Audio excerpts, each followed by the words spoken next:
बुधवारपासून या कार्यक्रमात जे 2-2 सत्रामध्ये आपण कार्यक्रम घेतले, त्याच्यामध्ये आपल्या धर्माची तोंड ओळख, आपल्या जीवनाचा अर्थ, परमेश्वराच्या सृष्टीरचनेचा उद्देश, परमेश्वराच्या अवताराचा उद्देश आणि आपण उपदेशी आहोत म्हणजे नेमकं काय आहोत, या प्रश्नांचं आपण चिंतन केलं.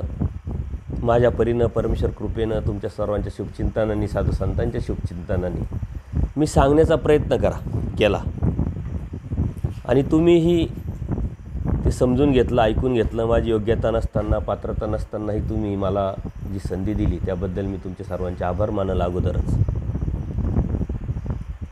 तुम्ही जुने उपदेशी आहात, परंपरेचे उपदेशी आहात. तुम्हाला तसं सांगण्यासारखं काही नाही, परंतु एक ऊर्जितावस्था धर्माला यावी, नवीन पिढीला अनुकूलता निर्माण व्हावी. परमपूजनीय बाबांची ती तळमळ आणि इच्छा असल्यामुळं त्यांनी मला फोन करून बोलवलं आणि कार्यक्रमाला सुरुवात झाली. उत्स्फूर्त असा प्रतिसाद आपण सर्वांनी दिला.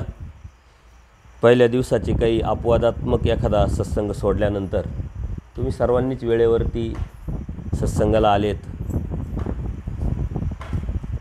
या सत्संगाच्या तत्त्वज्ञानातून आपल्या जीवनाचं मर्म, अर्थ कळाला. मी आज खूप काही जास्त बोलणार नाही. मला तुमच्या प्रतिक्रियेची अपेक्षा आहे. तुम्हाला काय वाटतं, काय वाटलं आणि कोणती आपली एक परंपरा आहे. कोणताही कार्यक्रम असो, सत्संग असो, नियोजन आपण काय करतो, साधू संतांचं पूजन करतो. मी 5 दिवस का पूजन स्वीकारलं नाही, तर शेवटच्या दिवशी मी पूजन स्वीकारत असतो.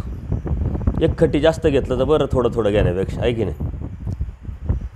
तुम्हाला वाटलं बाबा पूजन घेत नाही, बरं झालं, परंतु तसं काही नाही आहे. मी पण पूजन घेतो, फक्त माझं पूजन वेगळ्या पद्धतीचं असतं. तुम्ही आत्तापर्यंत साधू संतांचं पूजन करत आले पैशाने, आहे की नाही. मी पैशाने पूजन घेत नाही, कारण ज्याची गरज नाही ते कशाला घ्यावं. याचा अर्थ तुम्ही कोणाचं साधू संतांचं पूजन करू नये असं मी म्हणत नाही. ज्यांची जशी जशी खावणी असेल, योग्यता असेल, पात्रता असेल किंवा त्यांची आवश्यकतानुसार तुम्ही त्यांचं पूजन करावं. मी त्या योग्यतेचं समजत नाही, त्याच्यामुळं मी ते पूजन स्वीकारत नाही. साधू संतांच्या नियमामध्ये, धर्माच्या तत्त्वज्ञानामध्ये, साधनेमध्ये जे जे बसतं ते आपण करावं. आता विचारधारा प्रत्येकाच्या वेगळ्या असतात, त्याप्रमाणे माझ्या विचारधारा मी प्रत्येक वेळेस वेगळ्या पद्धतीनं मांडत आलो.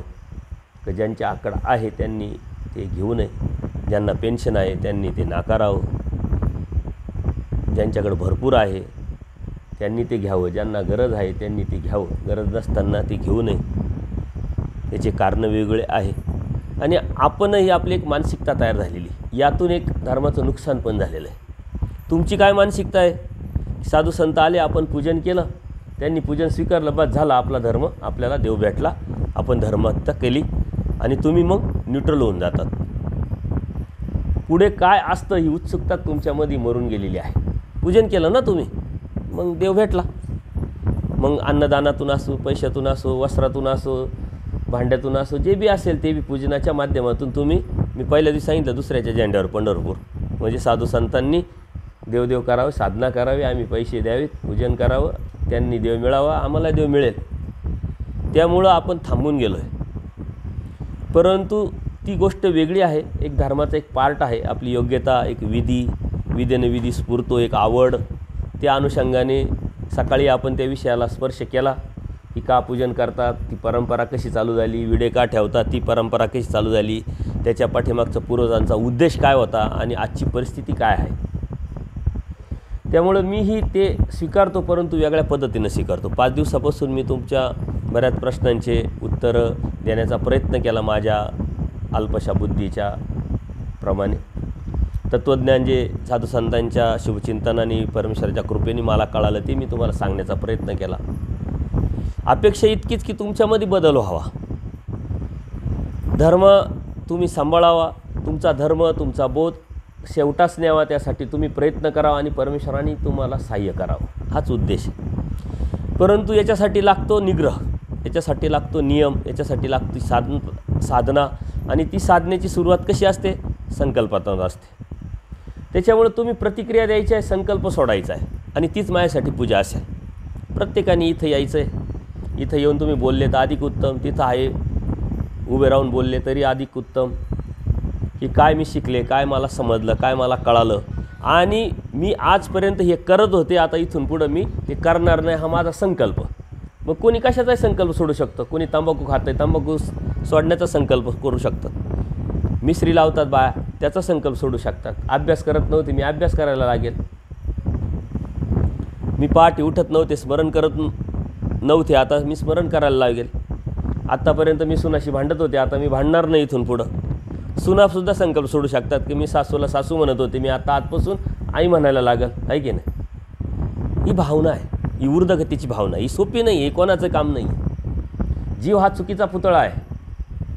प्रत्येक जीव चुकत असतो. आम्ही चुकू शकतो, आम्ही जीवच आहोत, तुम्ही जीवच आहे, यातून कोणीच चुकत नाही. परंतु धर्म काय आहे आणि पुरुषार्थ काय आहे? चुकीची कबुली देणं आणि ती चुकी परत न करण्यासाठी शब्द देणं, ही सर्वात मोठी हिंमत आहे. हा पुरुषार्थ आहे आणि परमेश्वराने काय सांगितलं? पुरुष होऊन असावे. हा पुरुषार्थ परमेश्वराला अपेक्षित आहे. त्या पुरुषार्थाने आपण धर्म सांभाळायला लागलो तर आपोआपच धर्माच्या विषयी आपली आवडी निर्माण होते, आपली ऊर्जित अवस्था येते, ऊर्ध्वगतीला आपण जातो आणि परमेश्वराला सुद्धा प्रसन्नता निर्माण होते. परमेश्वराची प्रसन्नता जर निर्माण तुम्ही केली तर आपोआपच तुमचे अडथळे दूर होऊन परमेश्वर प्राप्तीचे ज्या गोष्टी आहेत त्या परमेश्वर घडून घेतात. आद्यंती दैव मध्य पुरुष, परमेश्वर बोध देतात तर प्राप्तीला परमेश्वरच नेतात. पण मधली कड जी आहे ती कड मात्र जीवाची स्वतंत्री, आणि ती कड म्हणजे आपल्या चुकांची कबुली देणं, परमेश्वर प्राप्तीची वासना ठेवणं, संकल्प सोडणं. मग तो अनुसरणाचा संकल्प असेल, अनुसरणाचे अडथळे दूर होण्याचा संकल्प असेल, किंवा तुम्हाला हे जे सांगितलं हे थोडक्यात सांगितलं मी, याची अतिव्यापकता आहे, तुम्ही काही सोडू शकता. त्या अनुषंगाने आपण हे संकल्प सोडायचे आहे आणि तेच माझ्यासाठी पूजन असेल. माझ्या येण्याचा उद्देश तोच होता. त्याच्यामुळं ते जर केलं तरच मला बरं वाटेल, आणि मला बरं वाटावं म्हणून खोटं खोटं जरी सोडलं तरी मी कुठं पाहायला येणार आहे? तुमच्याकडे पाहायला येणार आहे का? CCTV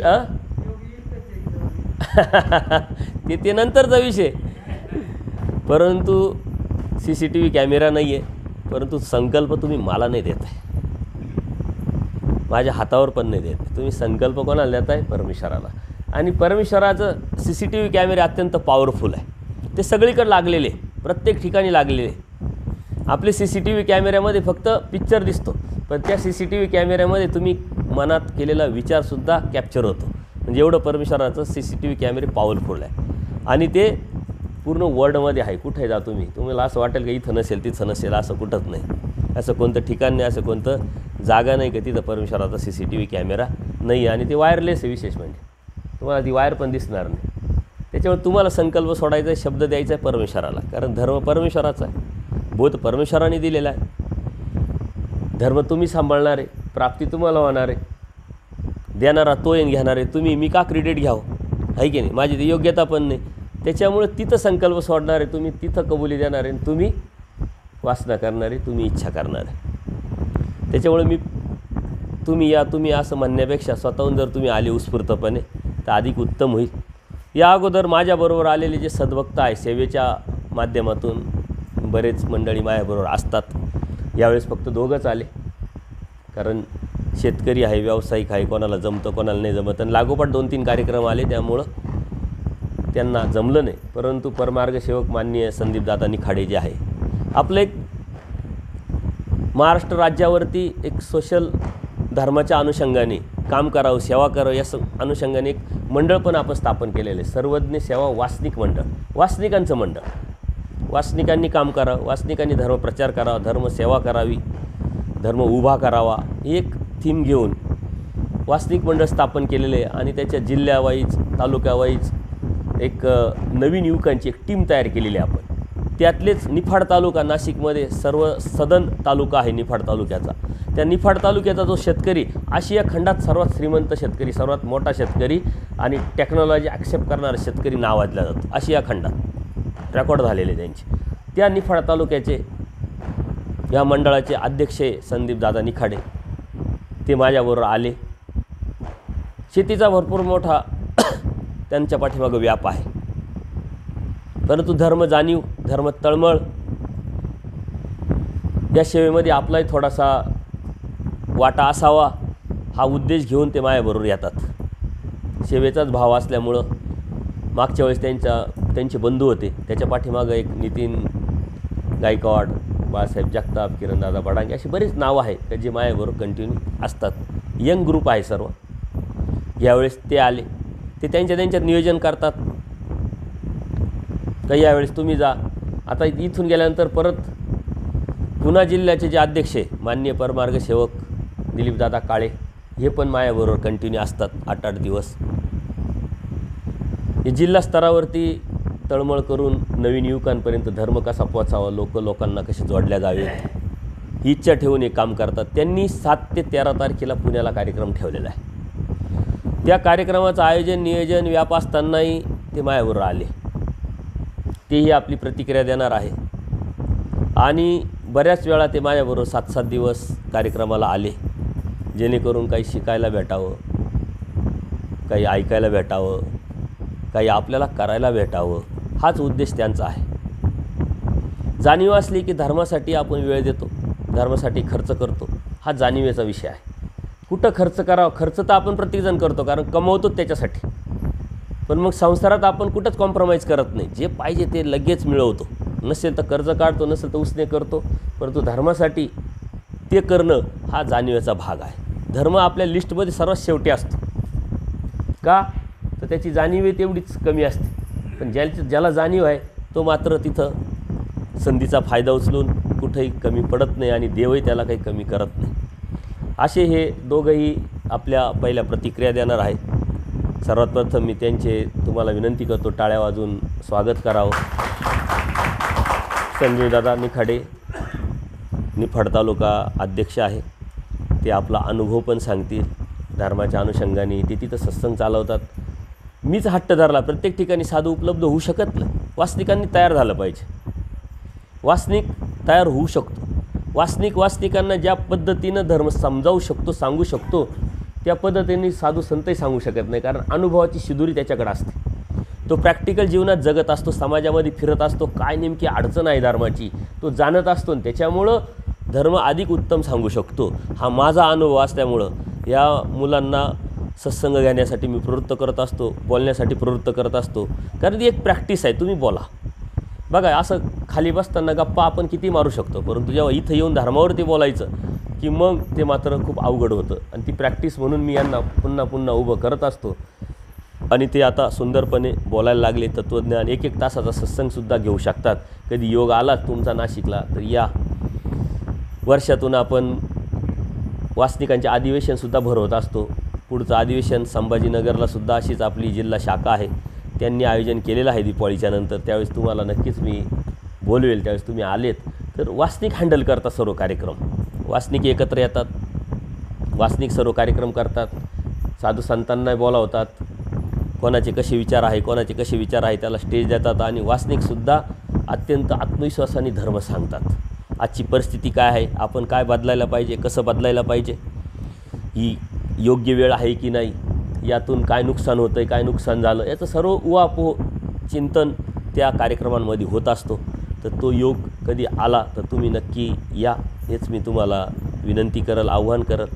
यानंतर मी संदीपदादांना विनंती करतो की आपण आपले विचार मांडावेत. सर्वज्ञ श्री चक्रधर स्वामी की जय.